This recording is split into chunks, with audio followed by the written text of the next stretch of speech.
জাহান্নামার পোশাক পরিয়ে দাও, জাহান্নামার বিছানা বিছিয়ে দাও।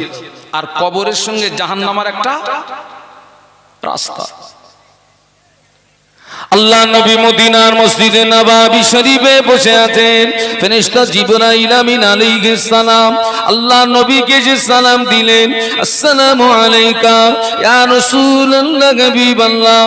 আল্লাহ নবী সালামের জবাব দিয়ে ফেরেশতা জিবরাইলের দিকে তাকিয়ে দেখে ফেরেশতা জিবরাইল আমিন আলাইহিস সালামের চেহারাটা বিকৃতি হয়ে গিয়েছে, বিকট আকৃতি।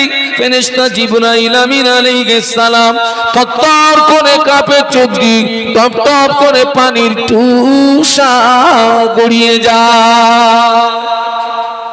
থরথর করে কাঁপছে, চোখ দিয়ে টপ টপ করে পানি গড়াচ্ছে।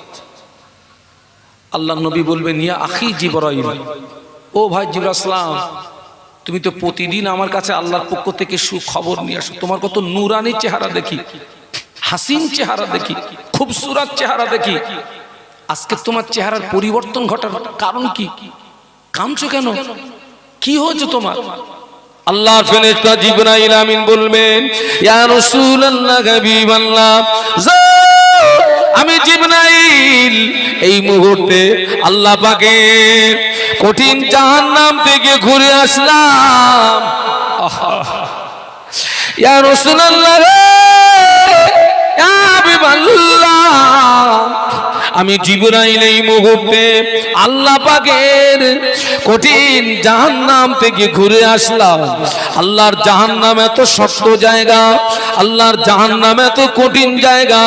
ওই জাহান্নামকে পরিদর্শন করার সঙ্গে সঙ্গে আমার চেহারাটা পরিবর্তন হয়ে গিয়ে চোখের পানি গড়িয়ে যায়। আমি এক্ষুনি জাহান্নাম থেকে আসছি। আল্লাহ নবী বলেন, ও ভাই আসসালাম, জাহান্নামের ভিতরে কি কি পরিদর্শন করলে আমাকে একটু বলো না ভাই। ইয়া রাসূলুল্লাহ, ইয়া হাবিবাল্লাহ, আল্লাহ পাক সর্বপ্রথম জাহান্নামের আগুনকে 1000 বছর জ্বালালেন। 1000 বছর জ্বালানোর পরে জাহান্নামের আগুনের রং হলো লাল। আল্লাহ আবার 1000 বছর জ্বালান, 1000 বছর জ্বালানোর পরে জাহান্নামের আগুনের রং হলো সাদা। আল্লাহ আবার 1000 বছর জ্বালান, 1000 বছর জ্বালানোর পরে জাহান্নামের আগুনের রং হলো কালো। ইয়া রাসূলুল্লাহ, ইয়া হাবিবাল্লাহ, যারা জাহান্নামী হবে, জাহান্নামের আগুন এত কালো, যারা জাহান্নামী হবে আঙুলের মতো পাশাপাশি দাঁড়িয়ে থাকবে, কিন্তু না না, একে অপরকে দেখতে পাবে না। একটু বলুন আল্লাহু আকবার, জবান খুলে বলুন। জাহান্নামের আগুন এত কালো হবে, যারা জাহান্নামী হবে আঙুলের মতো পাশাপাশি দাঁড়িয়ে থাকবে, কিন্তু এত কালো একে অপরকে দেখতে পাবে না। ফেরেশতা জিবরাইল আমিন আলাইহিস সালাম বলেছিলেন, ইয়া রাসূলুল্লাহ হাবিবাল্লাহ, জাহান্নামীদের যে পোশাক হবে ওই পোশাকটাকে নিয়ে আসমান এবং জমিনের মাঝখানে যদি ঝুলিয়ে দেওয়া হয়, ইয়া রাসূলুল্লাহ হাবিবাল্লাহ, জাহান্নামীদের যে পোশাক হবে ওই পোশাকটাকে নিয়ে আসমান এবং জমিনের মাঝখানে যদি ঝুলিয়ে দেওয়া হয়, ওই জাহান্নামীদের পোশাকের তাপে তামাম পৃথিবীর মানুষ মারা যাবে। বলুন আল্লাহু আকবার, জবান খুলে বলেন। গায়ে কোন পোশাক দিচ্ছে? সেই জাহান্নামের পোশাক। আপনি বলবেন পোশাক পরলে তো মরে যাব, কাজ কমপ্লিট, আর তো কিছু বুঝতে পারবো না। ওখানে মরণ হবে? আর হ্যাঁ, এই মরণ হবে?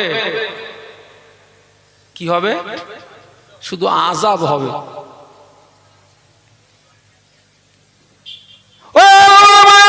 ফেরেশতা জিবরাইল আমিন আলাইহিস সালাম বলেছিলেন, ইয়া রাসূলুল্লাহ হাবিবাল্লাহ, ওই জাহান্নামকে যদি একটা সূচ দিয়ে ছিদ্র করে দেওয়া হয়, ওই সূচের ছিদ্র দিয়ে সরিষা দানা পরিমাণে জাহান্নামের আগুন পৃথিবীর জমিনে যদি নেমে আসে, এই পৃথিবীটা পুড়ে সারখার হয়ে যাবে।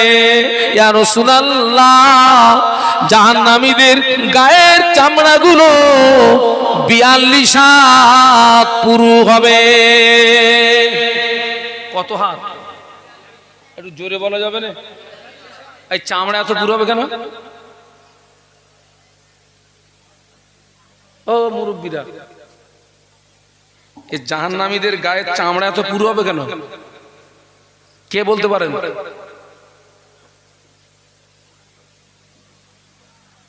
আপনারা কি ইতিকাফের নিয়ত করেছেন নাকি যে হুজুর কতটা তো হবে না? চামড়া এত পুরু হবে কেন? এর কারণ হচ্ছে চামড়া পুরু হবে, তার কারণ হলো জ্বালা যন্ত্রণা অনুভূতি হয় কিসে? চামড়ায় না গোশত? মশা যখন টিটিনাস মারে জ্বালা করে কোথায়? এক কথায় জ্বালা যন্ত্রণা অনুভূতি হয় চামড়ায়। আল্লাহ এই জন্য জাহান্নামীদের চামড়াটা অতটা পুরু করে দেবে যাতে করে ওরা জাহান্নামের আযাবের মজাটা যেন ভালো করে।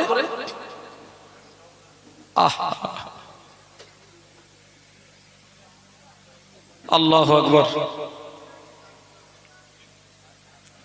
ফেরেশতা জিবরাইল আমিন আলাইহিস সালাম আল্লাহর নবীকে জাহান্নামের বর্ণনা শোনাচ্ছিলেন। আল্লাহর নবী শুনছিলেন আর চোখ দিয়ে দরদর করে পানি গড়িয়ে যাচ্ছিল আল্লাহর নবীর চোখ দিয়ে। আল্লাহ নবী একদিন সাহাবীদের নিয়ে বসে আছেন। হঠাৎ আল্লাহ নবী সাহাবীদের লক্ষ্য করে বললেন, ও আমার সাহাবীরা, তোমরা কি কোনো আওয়াজ শুনতে পেয়েছো? না ইয়া রাসূলুল্লাহ, কিসের আওয়াজ?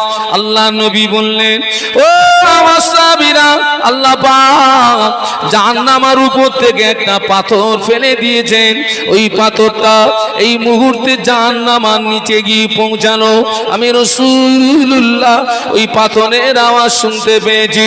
আল্লাহ নবী বললেন, ও আমার সাহাবীরা, জাহান্নামের উপর থেকে যদি একটা বড় পাথর ফেলে দাও, ওই পাথরটা জাহান্নামের নিচে পৌঁছাতে 70 বছর টাইম লাগবে। একটু বলুন আল্লাহু আকবার। জাহান্নামের উপর থেকে যদি পাথর ফেলে দেওয়া হয়, পাথরটা জাহান্নামের নিচে পৌঁছাতে 70 বছর টাইম নেবে। কোন কথা বলতে এই পর্যন্ত এসেছি, মেন লাইন যেন হারাবেন না। আমি কিন্তু এখন একটা কট লাইনে ছিলাম। ওই যে কবরের ভিতরে ফেরেশতারা প্রশ্ন করছে কটা? 3টে। ফেল না পাস, ফেল না পাস, ফেল। শুধু ফেল না, লেটার সহ ফেল, লেটার সহ ফেল। কোন কথা বলতে এই পর্যন্ত? আল্লাহর ভয় যখন আপনার ভিতরে এসে যাবে, ওই 3.5 হাত কবর নামক জায়গার ভয়টাও আপনার ভিতরে।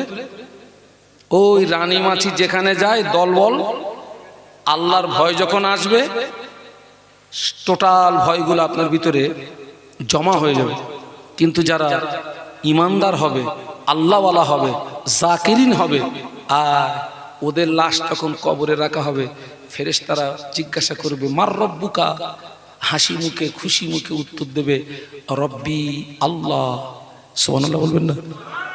জিজ্ঞাসা করবে, আমার দিনুকা, তোমার দিন কি? জবাব দেবে, দিনুল আল ইসলাম, আমার ধর্ম হচ্ছে ইসলাম। বলুন সুবহানাল্লাহ। কবরে নবীকে তোলা হবে, ফেরেশতারা ইশারা করে বলবে, মা কুনতা তাকুলু ফি হাজার রাজুল। ওই কবরবাসী আল্লাহ নবীর নূরের বদনে দিকেছে, আল্লাহ নবীকে চিনতে পেরে গিয়ে মুচকে মুচকে হাসতে থাকবে আর বলবে, হাদা নবিয়ুনা মুহাম্মাদুর রাসূলুল্লাহ। ইনি অন্য কেউ নন, ইনি হলেন আমাদের নবী, দিন দুনিয়ার বাদশাহ। জোরে বলতে পারলেন না? মোহাব্বতে বলতে পারলেন না? তাকবীর দেন, নারায়ে তাকবীর। জোরে বলুন, নারায়ে তাকবীর। আল্লাহ পাক ওই সময় বলবেন, ও আমার মালায়েকারা, আমার বান্দা সত্য বলেছে, আমার বান্দা হক বলেছে, আমার বান্দা সত্য বলেছে, আমার বান্দা হক বলেছে। ও আমার মালায়েকারা, আমার বান্দার গায়ে জান্নাতি পোশাক পরিয়ে দাও, আমার বান্দার কবরে জান্নাতের বিছানা বিছিয়ে দাও, আর আমার বান্দার কবরের সঙ্গে আমার রহমতের দয়ার জান্নাতের একটা রাস্তা বানিয়ে দাও। আল্লাহ যেন আমাদের এইরকম জবাব দেওয়ার তৌফিক দেন। বলুন আল্লাহুম্মা আমিন, বলুন আল্লাহুম্মা আমিন, বলুন আল্লাহুম্মা আমিন।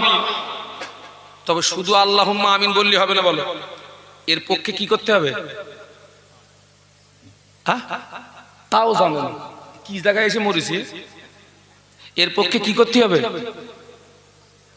আমল করতে হবে না? শুধু আল্লাহুম্মা আমিনে কাজ হয়ে যাবে?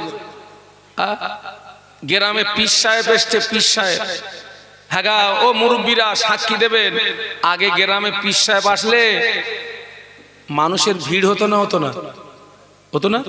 তো গ্রামে পীর সাহেব এসছে, সব লাইন দিয়ে হুজুরের কাছ থেকে দোয়া নিতে যাচ্ছে, মোসাফা করছে। কেউ বলছে হুজুর মাথায় ফু দেন, কেউ বলতেছে ঘাড়ে ফু দেন, কেউ বলতেছে বুকি ফু দেন। তো হুজুর তো ফু দিয়ে যাচ্ছে। একটা ছেলে, ওর মনের খুব আশা, জীবনে কোনোদিন আল্লাহর অলির হাতে হাত দিতে পারেনি। তোর মনের খুব আশা আজকের পীর সাহেব এসছে, একটু হাতে হাত দিয়ে মুসাফা করব। কিন্তু ওই ভিড় দেখে ওর সাহস হচ্ছে না। এত ভিড়ে যাব কি করে? আবার চিন্তা করতেছে এত ভিড় ঠেলে যদি না যাই, এত লোকের দোয়া করার পরে হুজুরের তো দোয়া থাকবে না, সব তো পুরিয়ে যাবে।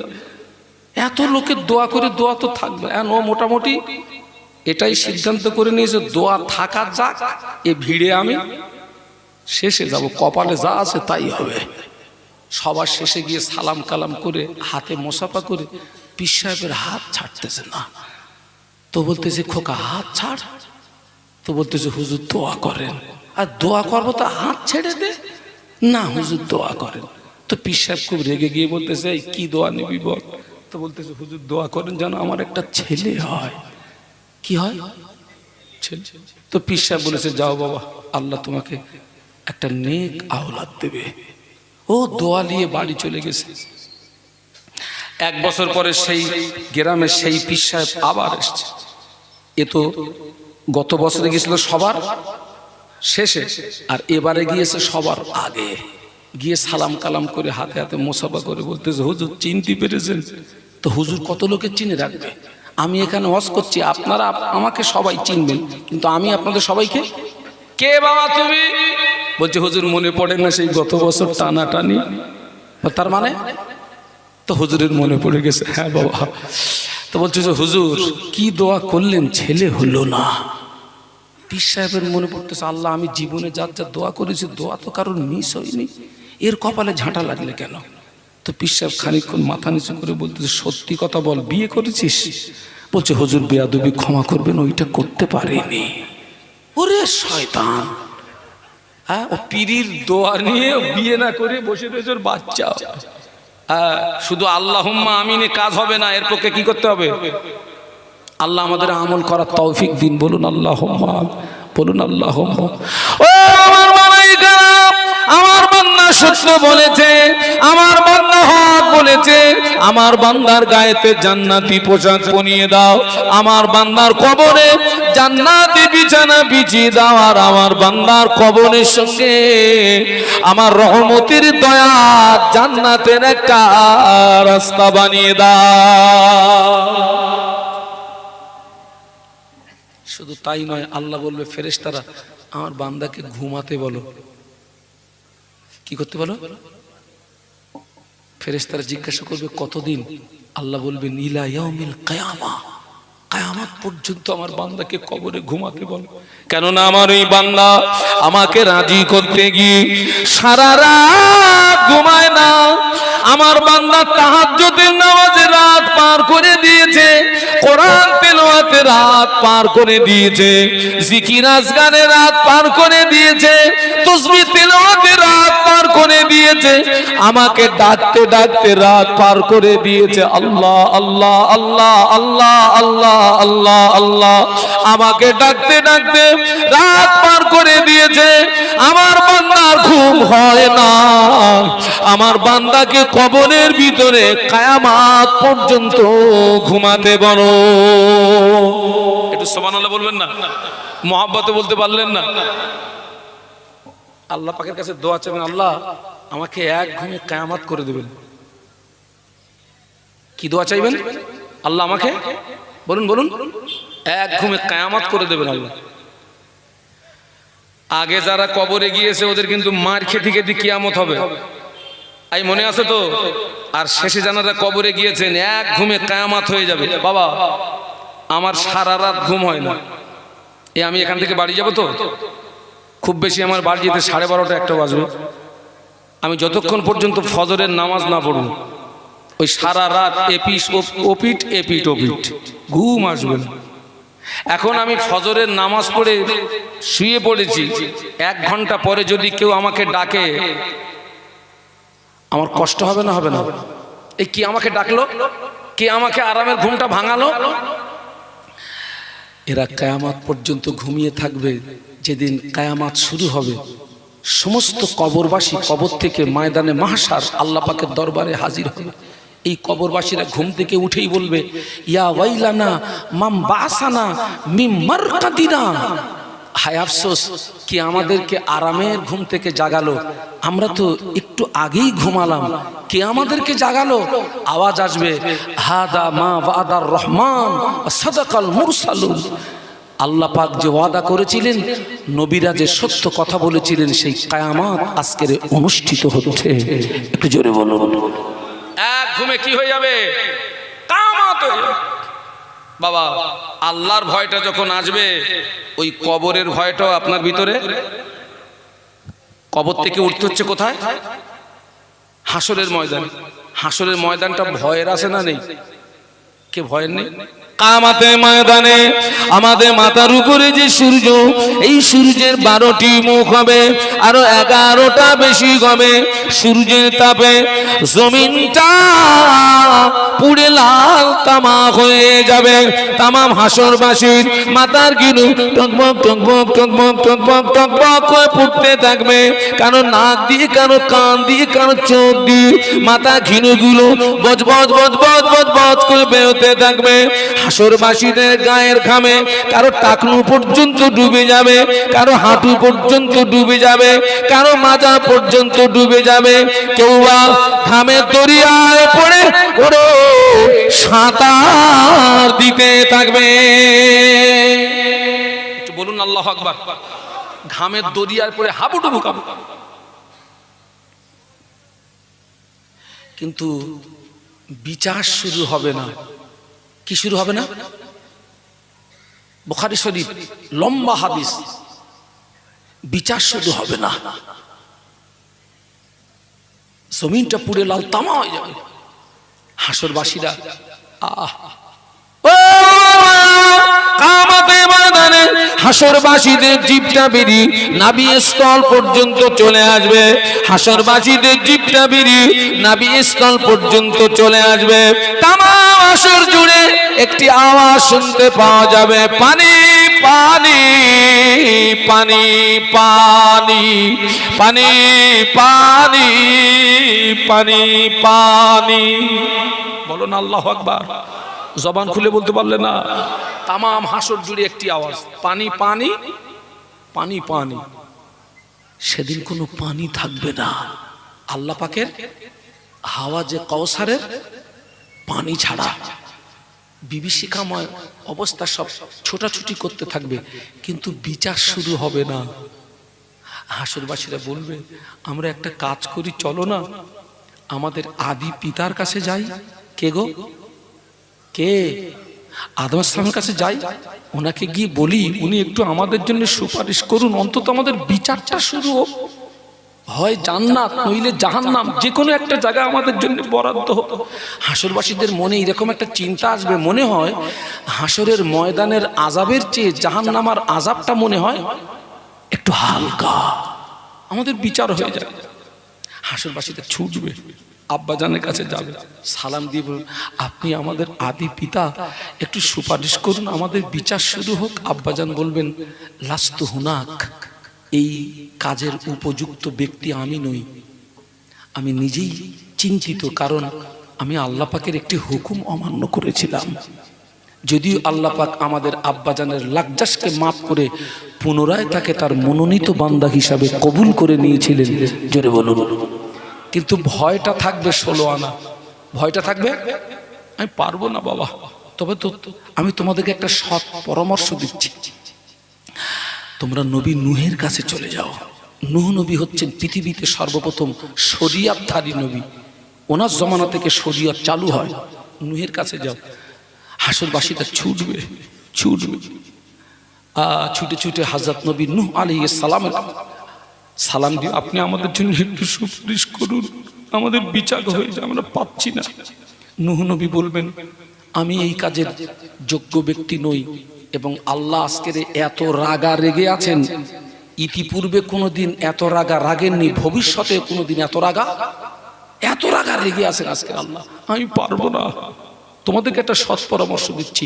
উনি আরেকজন নবীর কাছে ট্রান্সফার করবেন, এইরকম একজন নবী আরেকজন নবীর কাছে ট্রান্সফার করবেন, দায়িত্ব কেউ নেবেন না। সর্বশেষ যাবেন ঈসা আলাইহিস সালামের কাছে। ঈসা সালাম বলবেন, আমি তো পারবোই না, কারণ পৃথিবীতে লক্ষ কোটি ইহুদি নাসারারা আমাকে আল্লাহর পুত্র বলেছিল। আমি জানি না আজকের আল্লাহ আমার সঙ্গে কি আচরণটা করে, আমি পারবো না বাবা, তবে একটা সৎ পরামর্শ দিচ্ছি। ও হাসরবাসীরা, আজকে দিনে কোন নবী সুপারিশ করতে পারবেন না, কারো সুপারিশ আল্লাহ পাকের দরবারে কবুল হবে না। একজন ব্যতীত, তিনি হলেন আকায়ে নামদার মুফাক্কিরে মওজুদা সাইয়্যিদুল মুরসালিন রাহমাতাল লিল আলামিনের সুপারিশ ছাড়া অন্য কোন নবীর সুপারিশ আল্লাহ পাকের দরবারে কবুল হবে না। ও আমার ভাইরা, হাসরবাসীরা ছুটে ছুটে গিয়ে আমাদের নবীকে গিয়ে সালাম দেবেন, আসসালামু আলাইকা ইয়া রাসূলুল্লাহ হাবিবাল্লাহ, হুজুর আপনি আমাদের জন্য একটু সুপারিশ করুন, হাসরের ময়দানের আযাব সহ্য করতে পারি না। ওই সময় আমাদের নবী ছুটে ছুটে গিয়ে আল্লাহ পাকের আরশে পাকের নিচে মাকামে মাহমুদ বলে একটি জায়গা আছে, ওই মাকামে মাহমুদ নামক জায়গাতে বিসমিল্লাহ আল্লাহু আকবার বলে সিজদায় পড়ে গিয়ে আল্লাহ পাকের তারিফ করতে থাকবেন, আল্লাহ পাকের প্রশংসা করতে থাকবেন, আল্লাহ নবী কাঁদতে থাকবেন, রোনাজারি করতে থাকবেন। আল্লাহ পাক বলেন, ও আমার হাবিবে পিয়ারা, আপনি কাঁদবেন না, আপনার চোখের পানি আমি আল্লাহ পাক সহ্য করতে পারি না। ও আমার হাবিবে পিয়ারা, আপনি সিজদা থেকে মাথা তুলুন, আজকে দিনে আমি আল্লাহ পাক আপনার দোয়া কবুল করে নিলাম। জোরে বলতে পারলেন না? জোরে বলতে পারলেন না? তাকবীর দেন, নারায়ে তাকবীর, জোরে বলুন নারায়ে তাকবীর। বিচার শুরু হবে বাবা। ও ছেলেরা, বিচার শুরু হয়ে যাবে। এরপরে অন্য নবীরা সুপারিশ করবেন, আল্লাহর ওলিরা সুপারিশ করবেন, আলেমরা সুপারিশ করবেন, হাফেজে কোরআনরা সুপারিশ করবেন। আল্লাহু আকবার। হাসরের ময়দানে আসমান থেকে একটি আল্লাহর পক্ষ থেকে একটি আওয়াজ হবে, আমতাজুল ইয়াউমা আইয়ুহাল মুজরিমুন, আমতাজুল ইয়াউমা আইয়ুহাল মুজরিমুন। সূরা ইয়াসিন। ও আমার গুনাহগার বান্দা বান্দীরা, তোরা আমার নেককার বান্দা বান্দীদের থেকে আলাদা হয়ে যা। কে বলবেন? কে বলবেন? আল্লাহ বলবেন, আমতাজুল ইয়াউমা আইয়ুহাল মুজরিমুন, এই গুনাহগার বান্দারা আমার নেককার বান্দাদের থেকে আলাদা হয়ে যা, জুদাই হয়ে যা। সঙ্গে সঙ্গে দুটো দল হয়ে যাবে, একটা হচ্ছে নেককারের দল, আর একটা হচ্ছে জোরে জোরে গুনাহগারের দল। জায়গাটা ভয়ের আছে না নেই? কোন দলে ঠাঁই হবে আমাদের? কোন দলে? ওই আল্লাহর ভয়টা যখন আপনার ভিতরে এসে যাবে, হাসরের ময়দানের ওই ভয়টাও আপনার ভিতরে। আরো একটা ভয় দেখুন, কামাতে ময়দানে আল্লাহ পাক কামাতে ময়দানে ইনসাফের পাল্লা খাড়া করবেন। আল্লাহ পাক ইনসাফের পাল্লা খাড়া করবেন। যার নেকির পাল্লাটা ভারী হয়ে যাবে, ঠিকানাটা জান্নাত হয়ে যাবে। যার গুনার পাল্লাটা ভারী হয়ে যাবে, ঠিকানাটা জাহান্নাম হয়ে যাবে। ওই জায়গাতে আমাদের নেকির পাল্লাটা ভারী হবে না গুনার পাল্লাটা ভারী হবে, এটা কি সঠিকভাবে বলা যাবে নাকি? যাবে বাবা? কোন পাল্লা ভারী হবে, নেকির না গুনার? তাহলে জায়গাটা ভয়। আল্লাহর ভয় যখন আসবে, মিজানের ভয়টা তখন কামতে ময়দানে আল্লাহ পাক আমল নামাটা উড়িয়ে দেবে। কারো আমল নামা সামনের দিক দিয়ে ডান হাতে যাবে, কারো আমল নামা পিছনের দিক দিয়ে বাম হাতে পাবে। যার আমল নামা পিছনের দিক দিয়ে বাম হাতে পাবে, ওর আখিরাতটা অন্ধকার হয়ে যাবে। যার আমল নামাটা সামনের দিক দিয়ে ডান হাতে পাবে, ওর আখিরাতটা আলোকিত হয়ে যাবে। একটু জোরে বলুন, একটু মহাব্বতে বলুন। কোন হাতে আমল নামা পাবি বাবা কনফার্ম ভাবে বলা যাবে? জায়গাটা ভয়ের আছে না নেই? আল্লাহর ভয় যখন আসবে, ওই ভয়টা আপনার ভিতরে আসবে। রানী মাছি যেখানে যায় দলবল। আরো একটা ভয় দেখুন, কামতে ময়দানে আল্লাহ পাক পুলসুরাতের নিচে জাহান্নামকে টেনে আনবে। কার নিচে? পুলসুরাত, পুলসুরাত, পুলসুরাত। আপনি মনে করুন এইটা হচ্ছে আপনার পুলসুরাত। এর নিচে আল্লাহ জাহান্নামকে টেনে আনবে। পুলসুরাতটা হবে 1500 বছরের রাস্তা। কত কত? চুলের চেয়ে সরু, তরোয়ারের চেয়ে ধার। ওই পুলসুরাতটা অতিক্রম করে বান্দা বান্দি কোথায় পৌঁছাবে? জান্নাতে। কেউ বিদ্যুতের গতিতে।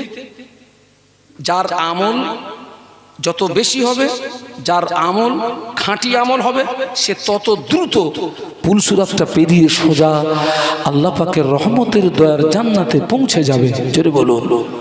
যার আমল খারাপ, ওখান থেকে টুকরা টুকরা হয়ে কোথায় চলে যাবে?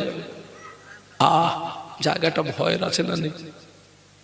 আল্লাহর ভয় যখন আপনার ভিতরে আসবে, কবরের ভয় আসবে, হাসরের ভয় আসবে, মিজানের ভয় আসবে, সিরাতের ভয় চলে আসবে। আপনি তখন প্রকৃতপক্ষে একজন মানুষের মতো মানুষ হয়ে যাবেন। আর আল্লাহকে ভয় করবেন।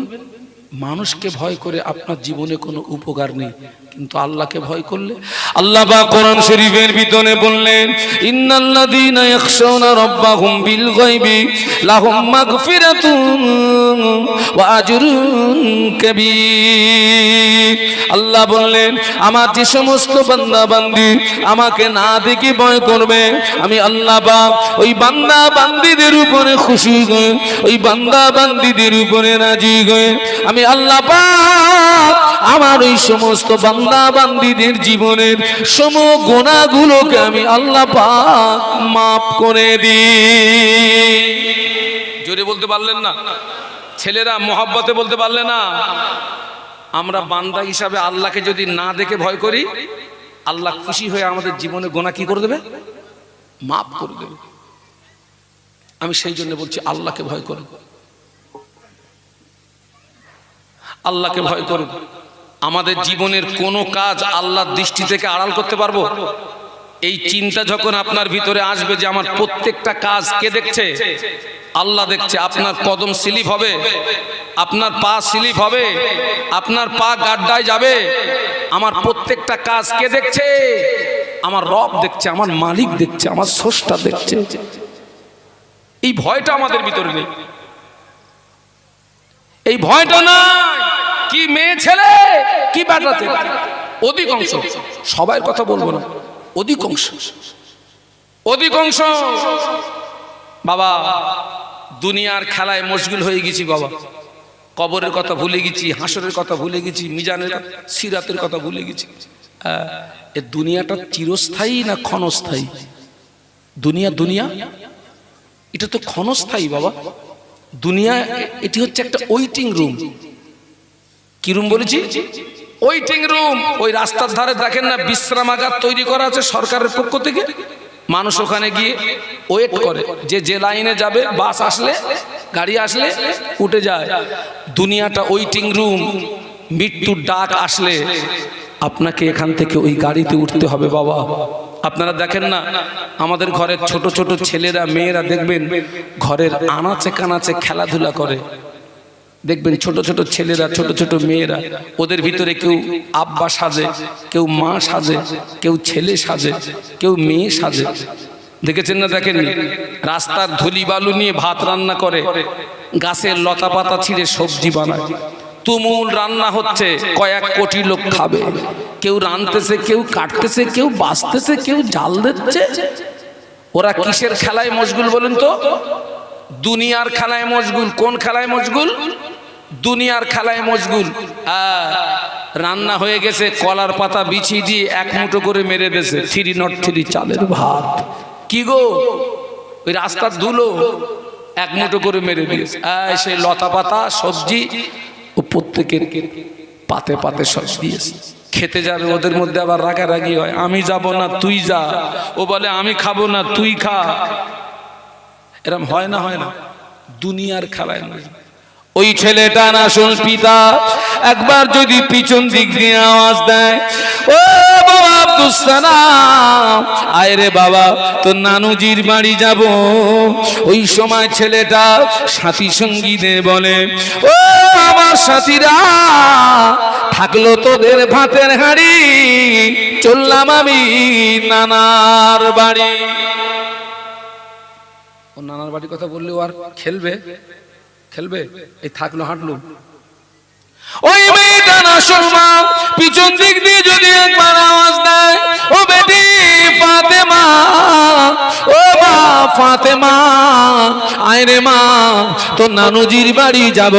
ওই সময় ওই মেয়েটা সাথীদের বলে, ও আমার সঙ্গী সাথীরা, থাকলো তোদের সবজির হাঁড়ি, চললাম আমি নানার বাড়ি।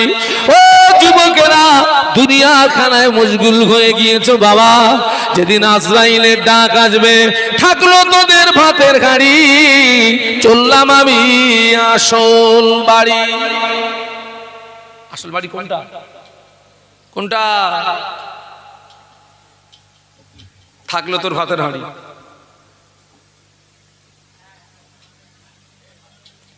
আল্লাহু আকবার। এই ভয়গুলো আমাদের ভিতরে নেই, যার জন্য আমরা অনায়াসে গুনার সমুদ্রে হাবুডুবু খাচ্ছি। ছোট্ট ছোট্ট কথা, ছোট্ট ছোট্ট কথা। আল্লাহু আকবার। এই ভয়টা কাদের ভিতরে ছিল? আমি সেই আলোচনার দিকে আগিয়ে যাব। চলুন একটু মদিনার থেকে ঘুরে আসি। মদিনায় যেতে মন চায় না, চায় না, চলুন তো একটু ঘুরে আসি। দরুদ শরীফ আল্লাহুম্মা, জোরে জোরে জোরে জোরে। এতগুলো মানুষ,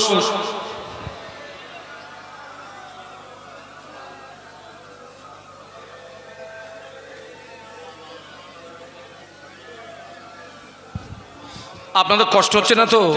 এতগুলো মানুষ একটু জোরে জোরে পড়েন। আল্লাহুম্মা সাল্লি আলা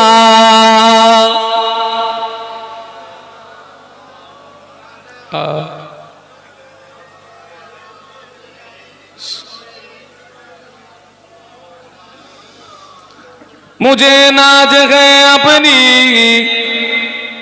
खुशकिस्मती पर, मेरे हाथ में गए दामने मुस्तफा की, नगम है फुआर का न तूफा का परवा, मैं डूबूंगा फिर भी किनारा करूंगा। अल्लाहुम्मा, পড়ো বাবা, ছেলেরা জোরে জোরে পড়ো। सल्ले अला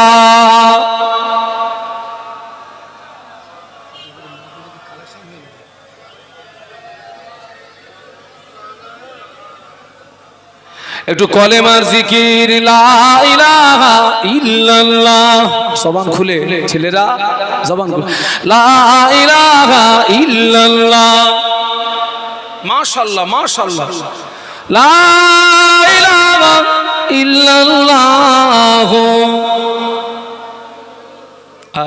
আমার সঙ্গে পড়েন, হাসবি রব্বি জাল্লাল্লাহ মাফি কলবি গায়রুল্লাহ নূর মুহাম্মদ সাল্লাল্লাহ বলো লা ইলাহা ইল্লাল্লাহ।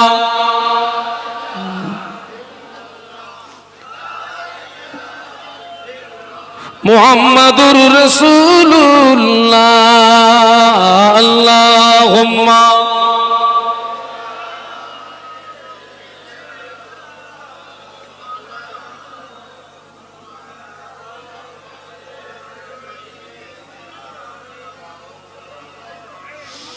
একটু জবান খুলে বলুন আল্লাহু আকবার, আর একটু মহব্বতের সঙ্গে বলুন আল্লাহু আকবার।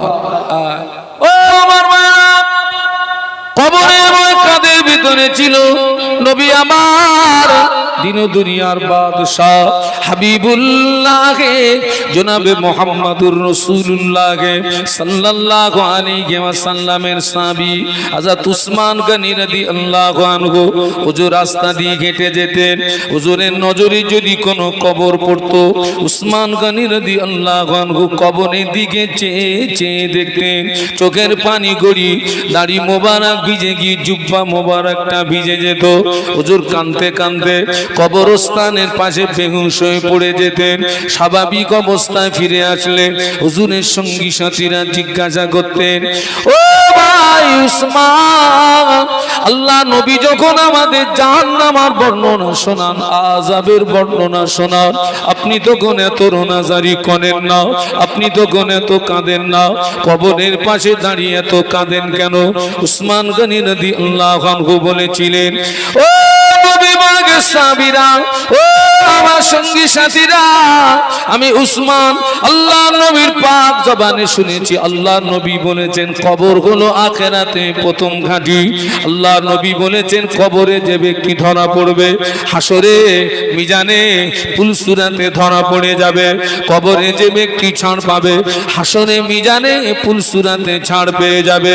আমি উসমান, আমি যখন কবরের পাশে দাঁড়াই আল্লাহ নবীর কথাটি স্মরণে পড়ে যায় আর চোখের পানি আটকে রাখতে পারি না।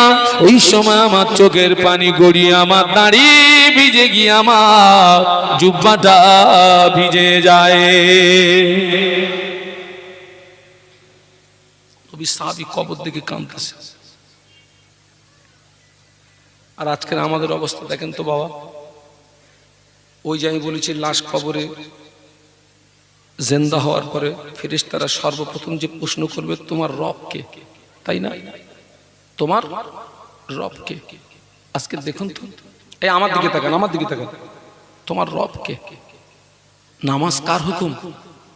কার হুকুম? আজকে লক্ষ্য করুন তো, সমাজটা এত মাহফিল হচ্ছে, এত অজনসিয়ত হচ্ছে, নারী পুরুষ নির্বিশেষে আল্লাহর হুকুম অমান্যকারী বান্দাবান্দি আছে না নাই? এদের উপায়টা কি হবে? এটা তাকবীর দেন তো, নারে তাকবীর, জোরে বলেন নারে তাকবীর। আওলাদে মুজাদ্দেদে জামান জিন্দাবাদ, আওলাদে মুজাদ্দেদে জামান জিন্দাবাদ, আমার দাদা পীরের আওলাদ জিন্দাবাদ, আমার দাদা পীরের আওলাদ, জিন্দাবাদ, নারে তাকবীর, আল্লাহু আকবার, সিলসিলায়ে হক মুজাদ্দেদে জামান জিন্দাবাদ, নারে তাকবীর, আল্লাহু আকবার, নারে তাকবীর, আল্লাহু আকবার। আমার ছেলেরা, জওয়ান যুবকেরা, বাবা আজকে আমরা কোথায়? উসমান গনি রাদিয়াল্লাহু আনহু আল্লাহ নবী একদিন ডাকলেন, ও উসমান, আমি রাসূলুল্লাহ তোমার জন্য একটি খুশির সংবাদ এনেছি। কি খুশির সংবাদ ইয়া রাসূলুল্লাহ? আল্লাহ নবী বললেন, ও বাবা উসমান, আমি আল্লাহ নবী বলছি তুমি জান্নাতি জান্নাতি জান্নাতি। সুবহানাল্লাহ বলতে পারলেন না? জোরে বলতে পারলেন না? নারায়ে তাকবীর। আমি আল্লাহ নবী বলছি তুমি জান্নাতি। নবী ঘোষিত জান্নাতি সাহাবী কি দেখে কাঁদতেছেন? কি দেখে কাঁদতেছেন? আর আমরা লাস্ট যখন কবরস্থ করতে যাই, ওই কবরের পাশে দাঁড়িয়ে দুনিয়াবি গল্প গুজব হাসি ঠাট্টা করি না? করি না? হ্যাঁ বাবা, কবরস্থানের পাশে। আমার তো এটাই চিন্তা করা উচিত ছিল, আজকের আমার ভাইকে রেখে যাচ্ছি মানে কালকেরে আমাকে আসতে হবে। বাবা, আসার মায়ের পেট থেকে আসার একটা সিরিয়াল আছে, যাওয়ার কোনো কে আগে চলে যাবে একটু ভাবুন, একটু চিন্তা করুন। রসুল বলছেন, উসমান আমি আল্লাহর নবী তোমার জন্য সুসংবাদ এনেছি, আমি আল্লাহর রসুল বলছি তুমি জান্নাতি। একটু জোরে বলুন। আহা, আল্লাহ নবীর অপর সাহাবী মুসলিম জানের দ্বিতীয় খলিফা ওমর রাদিয়াল্লাহু আনহু, যে ওমর সম্পর্কে আল্লাহ নবী বলেছিলেন আনা খাতামুন নবিয়িন লা নবিয়্যা বাদি। আল্লাহ নবী বললেন আমি হলাম শেষ নবী, আমার পরে কেউ নবী হবে না। ওয়ালাউ কানা বাদে নবিয়্যান লাকানা উমর নবিয়্যান। আল্লাহ নবী বললেন আমি রাসূলুল্লাহ, আমার পরে যদি কেউ নবী হতো, আমি আল্লাহ নবী বলছি ওমর নবী হতো। আল্লাহ নবী বললেন রাবাইতু উমার ইয়াসিরু ফিল জান্নাতি, রাবাইতু উমার ইয়াসিরু ফিল জান্নাতি। আল্লাহ নবী বললেন আমি রাসূলুল্লাহ, আমি নিজে চোখে দেখেছি আমার সাহাবী ওমর আল্লাহ পাকের দয়ার জান্নাতের ভিতরে ঘুরছে। একটু জোরে বলতে পারলেন না? এই ছেলেরা জোরে বলতে পারলে না? তাকবীর দাও, নারায়ে তাকবীর। আল্লাহ রসুল বলছেন আমি শেষ নবী, আমার পরে কেউ নবী হবে না বাবা। তবে যদি কেউ হতো, কে হতো? ওমর হতো। আল্লাহ রসুল পরেই বলছেন আমি নিজে চোখে দেখেছি ওমর কোথায় ঘুরছে? জান্নাতের ভিতরে। আল্লাহ নবী তার 10 জন জীবিত সাহাবীকে জান্নাতি সার্টিফিকেট দিয়েছে, যাদের আশারায়ে মুবাশশারা বলা হয়। কি বলা হয়? আশারায়ে মুবাশশারা। এই 10 জনের ভিতরে মুসলিম জাহানের দ্বিতীয় খলিফা ছিলেন না ছিলেন না? ওমর রাদিয়াল্লাহু আনহু এত কান্না কাঁদতেন, হুজুরের চোখের পানি গড়িয়ে গড়িয়ে চোখের দুই কিনারাতে ঘা হয়ে গেল। হুজুর এত কান্না কাঁদতেন, চোখের পানি গড়িয়ে গড়িয়ে চোখের দুই কিনারাতে ঘা হয়ে গেল। কাঁদতে কাঁদতে এত দুর্বল হয়ে যেতেন, এত জয়ীফ হয়ে যেতেন, কবরস্থানের পাশে বেহুশ হয়ে পড়ে যেতেন। স্বাভাবিক অবস্থায় ফিরে আসলে আল্লাহ পাকের দরবারে হাত তুলে কাঁদতেন, ও আমিন আল্লাহ পাক, আমি ওমরকে মানুষ না বানিয়ে, ইনসান না বানিয়ে আমাকে যদি বন জঙ্গলে ঘাস করে পাঠাতে, বনের পশুরা আমাকে খেয়ে ফেলতো, বনের পশুরা আমাকে ভক্ষণ করে ফেলতো, মরণের পরে ওমরকে হিসাব দিতে হতো না। এই ছেলেরা এই কথাটা বাড়ি গিয়ে ভাববি, বালিশে মাথা দিয়ে ভাববি। মেয়েরা মায়েরা একটু ভাববেন, নবী ঘোষিত জান্নাতি সাহাবী, আল্লাহ মানুষ না বানিয়ে যদি ঘাস বানাতো, জীব জানোয়াররা খেয়ে ফেলতো, অন্তত মরণের পরে আর হিসাবটা দিতে হতো নি। আমাদের হিসাব দেওয়া লাগবে না? লাগবে না? মুসলিম জানের দ্বিতীয় খলিফা ওমর রাদিয়াল্লাহু আনহু খলিফার গদিতে থাকাকালীন সারা রাত ঘুমাতেন না। মদিনার অলিতে গলিতে অলিতে গলিতে গেটে গেটে রাত কাটিয়ে দিতেন। সুবহানাল্লাহ বলবেন না? বাড়ি গিয়ে বলবেন নাকি? জোরে বলতে পারলে না সুবহানাল্লাহ? সারা রাত ঘুরে ঘুরে কি দেখতেন? কি দেখতেন? কার কত মারা যায়, কার খা হচ্ছে, কার হচ্ছে না, কার সুবিধা অসুবিধা, কে কে অবস্থায় আছে। আর আমাদের নেতারা ঘুরে ঘুরে কি দেখে? এ শগুনির দল, শগুন কি দেখে গো? তবে সব নেতা খারাপ না, ভালো আছে। তবে সংখ্যা ভয় লাগতেছে নাকি? চিঁচি করতেছেন কেন সব? আমি একটা হাই সুগারের রোগী। আমাদের নেতারা অধিকাংশ শগুন। শগুনের চোখ কোন দিকে থাকে? ভাগাড় ভাগাড় ভাগাড়। 5 বছরের ভিতরে এখনো 2 বছর হয়নি পেট। মেয়েরা যখন 9 মাস পেটে বাচ্চা হয়, পেট কি হয়? উঁচু হয়। আল্লাহ 5 বছরের ভিতরে সবে মাত্র 2 বছর হয়েছে, এর ভিতরে দেখছি ওর পেটে 10 মাস বাচ্চা। আমাদের মেয়েরা ওদের দিকে লজ্জা হয়। আল্লাহ, আমাদের পেটে বাচ্চা এত উঁচু হয় না, ওর এত উঁচু। তোর কি দুটো বাচ্চা না তিনটে বাচ্চা? সারা রাত মদিনার অলিতে গলিতে হেঁটে হেঁটে রাত কাটিয়ে দিতেন। কোন একদিন মদিনার রাস্তা দিয়ে হেঁটে যাচ্ছে, কিছুটা দূর থেকে দুটো বাচ্চার কান্নার আওয়াজ শুনতে পাওয়া যায়। ওমর রাদিয়াল্লাহু আনহু কান্নার আওয়াজ শুনতে পেয়ে মনের ভিতরে কৌতূহল বেড়ে গেল। কেন দুটো বাচ্চা কাঁদে, কেন দুটো বাচ্চা রোনাজারি করে? আমি ওমর মদিনার খলিফা, আমি মদিনার জনগণের রাখাল, দায়িত্বটা আমার আছে খোঁজ খবর নেওয়ার। হুজুর আমার গুটি গুটি পায় আগিয়ে গিয়ে দেখে রাস্তার পাশে একটি ভাঙাচোরা বাড়ি, বাড়ির ভিতর থেকে কান্নার আওয়াজ শুনতে পাওয়া যায়। রাস্তার ভাঙাচোরা বাড়ি, কান্নার আওয়াজ। মুসলিম খলিফা ওমর রাদিয়াল্লাহু আনহু গুটি গুটি পায়ে আগিয়ে গিয়ে দেখে একজন মহিলা উনানের উপরে হাঁড়ি তুলে দিয়ে নিচে দিয়ে জাল দিচ্ছে, আর দুটো বাচ্চা জমিনে শুয়ে পড়ে লুটুপুটি লুটুপুটি লুটুপুটি লুটুপুটি লুটুপুটি খাচ্ছে। চোখ দিয়ে দাদা দাদা দাদা দাদা দাদার করে পানি গড়িয়ে যায়। ওমর রাদিয়াল্লাহু আনহু গুটি গুটি পায়ে আগিয়ে গিয়ে আওয়াজ দিলেন, ও মদিনার রমণী, ও মদিনার রমণী, বাচ্চা দুটো কেন কাঁদে, বাচ্চা দুটো কেন রোনাজারি করে? কান্নার কারণটা আমাকে একটু বলেন না।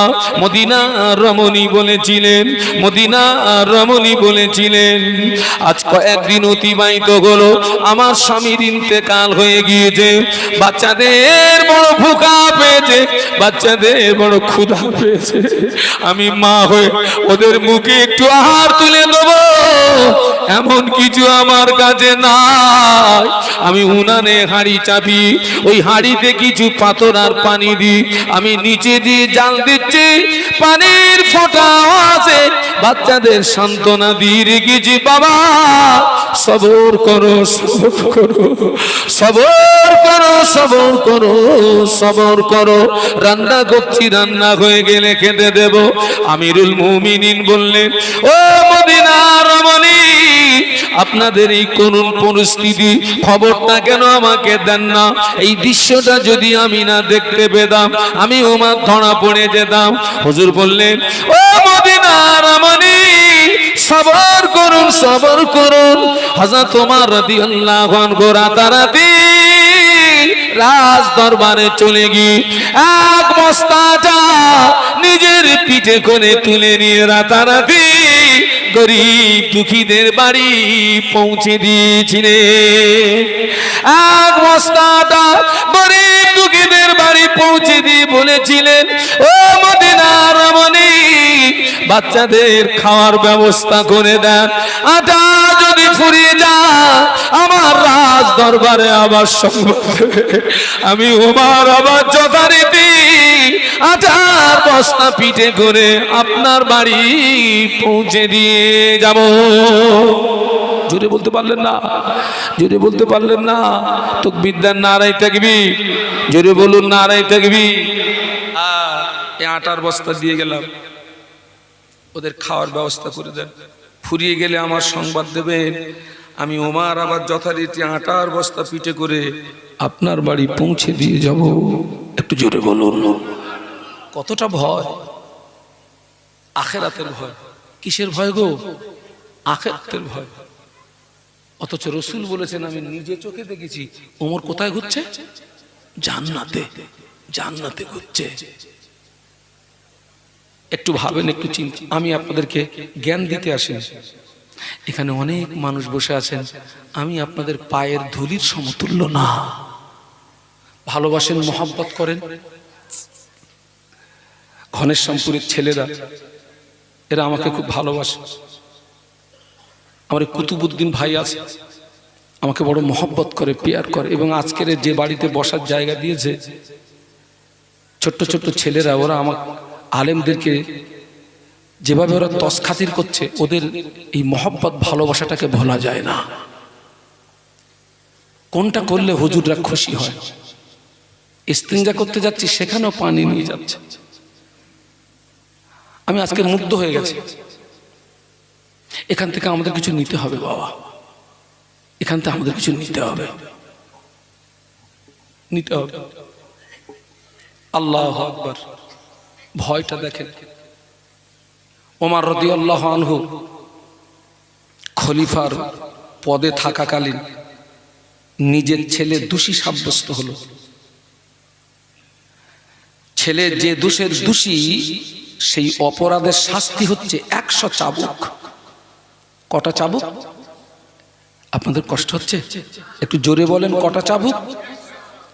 হযরত ওমর রাজ দরবারের জাল্লাদকে ডেকে বললেন, জাল্লাদ, আমার ছেলেকে চাবুক চালাও, মারো, চাবুক মারো আমার ছেলেকে। 100 চাবুক। জাল্লাদ মারে ঠিকই, খলিফার ছেলে বলে, রাষ্ট্রপতির ছেলে বলে চাবুক মারে ঠিকই, কিন্তু আস্তে আস্তে চাবুক মারে। চাবুকটা মারছে ঠিকই, কিন্তু আস্তে আস্তে মারতেছে। কেন? কেন? খলিফার ছেলে, রাষ্ট্রপতির ছেলে। ওমর রাদিয়াল্লাহু আনহু বলেছিলেন, জাল্লাদ, তুমি যখন অপরকে চাবুক মারো, জোরে জোরে মারো, আমার ছেলে বলে আস্তে আস্তে কেন চাবুক মারো? এটা ন্যায় বিচার হচ্ছে না, এটা ইনসাফের সঙ্গে বিচার হচ্ছে না, আল্লাহর সন্তুষ্টির উদ্দেশ্যে বিচার হচ্ছে না, আখিরাতের ভয়ে বিচার হচ্ছে না। তুমি নিয়ম অনুযায়ী চাবুক মারো, কিন্তু জাল্লাদ খলিফার ছেলে বলে আস্তে আস্তে চাবুক মারে। ওমর রাদিয়াল্লাহু আনহু ছুটে গিয়ে জাল্লাদের কাছ থেকে চাবুকটাকে ছিনিয়ে নিয়ে নিজের ছেলেকে আঘাত করতে লাগলেন। এত জোরে আঘাত করে ছেলে জমিনে শুয়ে পড়ে লুটুপুটি লুটুপুটি লুটুপুটি খায় আর বলে, আব্বা, এত জোরে মারবেন না, আঘাত সহ্য করতে পারছি না। আব্বা জান, এত জোরে মারবেন না, আঘাত সহ্য করতে পারছি না। ওমর রাদিয়াল্লাহু আনহু বলেছিলেন, বাবা, শরীয়তের রুলস অনুযায়ী চাবুক চলবে, আস্তেও হবে না, জোরেও হবে না, শরীয়তের নিয়ম অনুযায়ী চাবুক চলবে। সুবহানাল্লাহ বলতে পারলেন না? আস্তেও হবে না, জোরেও হবে না, শরীয়তের রুলস অনুযায়ী চাবুক চলবে। জাল্লাদ তো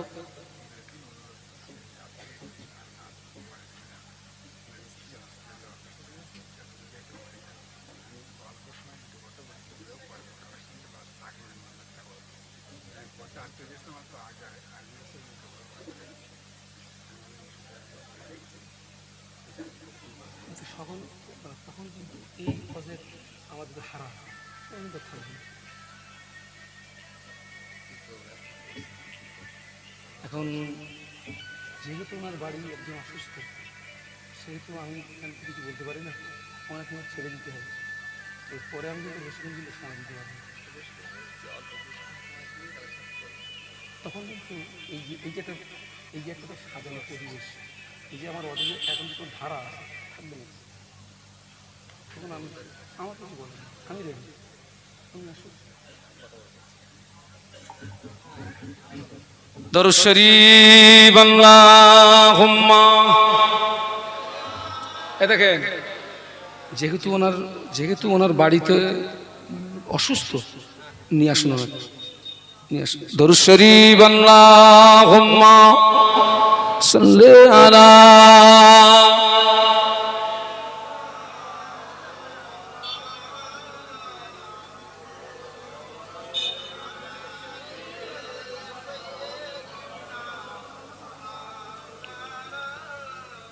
गुलामे मोहम्मद हूँ मैं, क्या डर गए मुझको, गुलामे में उनकी गुजारा करूँगा, अजल से पड़ा हूँ मैं कदमों में उनकी, जुदाई न हरगिज़ गवारा करूँगा। अल्लाहुम्मा जोरे जोरे सल्ले अला।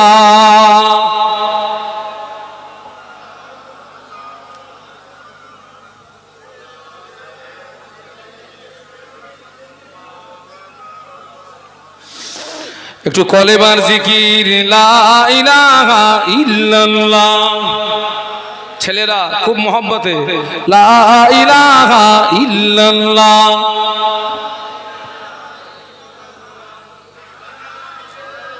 লা ইলাহা ইল্লাল্লাহ মুহাম্মাদুর রাসূলুল্লাহ। আল্লাহুম্মা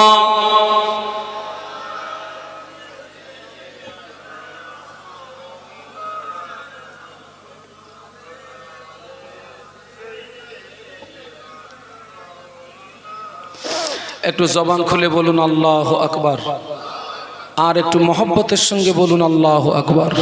আমার ছেলেরা, আমার জওয়ানেরা, যুবকেরা, মা বোনেরা, আমি আপনাদেরকে প্রত্যেককে অনুরোধ করব, আল্লাহর ভয়, আল্লাহকে ভয় করতে হবে। আল্লাহকে যখন ভয় করবেন, এই টোটাল বিষয়ের ভয়গুলো আপনার ভিতরে মজবুত হয়ে যাবে। তখন আপনি আকৃতিতে মানুষ থাকবেন না। আলহামদুলিল্লাহ, আপনি তখন প্রকৃতপক্ষে একজন মানুষের মতো মানুষ হয়ে যাবেন। আল্লাহ পাকের দরবারে নাজাত যোগ্য মানুষ হয়ে যাবেন। আমি সেই জন্যে শুরুতেই বলেছিলাম যে এই নিয়াতে বসুন। আজকের এখানে যে সমস্ত ওলামারা আসছেন, শরীয়তের মাপকাঠিতে তাঁরা যে আলোচনাগুলো রেখে যাবেন, আমরা সেই আলোচনা আল্লাহর হস্তে মেনে নেব। আপনারা আলোচনা মেনে নেন। দেখুন, কেউ যদি মেনে নেওয়ার নিয়াতে মাহফিল শোনে, বেশি শোনা লাগে না বাবা। সামান্য সময় 10 মিনিট 15 মিনিটের বক্তৃতা কেউ যদি মেনে নিয়ে আমল করে, ওটাই তার জীবনটা পরিবর্তন হওয়ার জন্য যথেষ্ট। 10 মিনিটের বক্তৃতা কেউ যদি মেনে নেয়, আমল করে, 10 মিনিটের বক্তৃতা, ওটাই তার জন্যে জীবন পরিবর্তন হওয়ার জন্যে যথেষ্ট হয়ে যাবে এবং ওটাই জান্নাতে যাওয়ার ওসিলা হয়ে যাবে। সকলে তাকবীর দেন, নারে তাকবীর, জোরে বলুন নারে তাকবীর। আল্লাহু আকবার। আওলাদে মুজাদ্দিদে জামান জিন্দাবাদ, আওলাদে মুজাদ্দিদে জামান জিন্দাবাদ, সদ্দাভাজন হুজুর কিবলা, জিন্দাবাদ, নারে তাকবীর। আল্লাহু আকবার। আজকের যিনি আমাদের মাঝে এসেছেন ফুরফুরা শরীফ থেকে হুজুর কিবলা, সম্ভবত ওনার স্ত্রী খুব অসুস্থ। কিন্তু একটা বিষয়, আমরা যদি দূর থেকে যদি ফোন করি যে আমার স্ত্রী অসুস্থ বাবা, আমি আর মাহফিলে যাব না, আমি এখান থেকে ফিরে যাচ্ছি, একদল জনগণ এটাই ধারণা করবে যে আমাদের জলসা বাদ দিয়ে হুজুর আর এক জায়গায় যাচ্ছেন। শেষ পর্যন্ত আমাদের যদি কেউ অসুস্থ হয়, ওয়াজ করতে হবে বাবা। হুজুর মরে গেছে, একজন গিয়ে কবর জিয়ারত করে বলতেছে হুজুর ওঠো, ওয়াজ করবো না। কবর জিয়ারত করে বলতেছে হুজুর ওঠো। তো ওনার স্ত্রী অসুস্থ, উনি একটু দাবি করেছেন হাল জাযাউল ইহসান ইল্লাল ইহসান, আমাকে ইহসান দেখাতে হবে। তাকবীর দেন, নারে তাকবীর।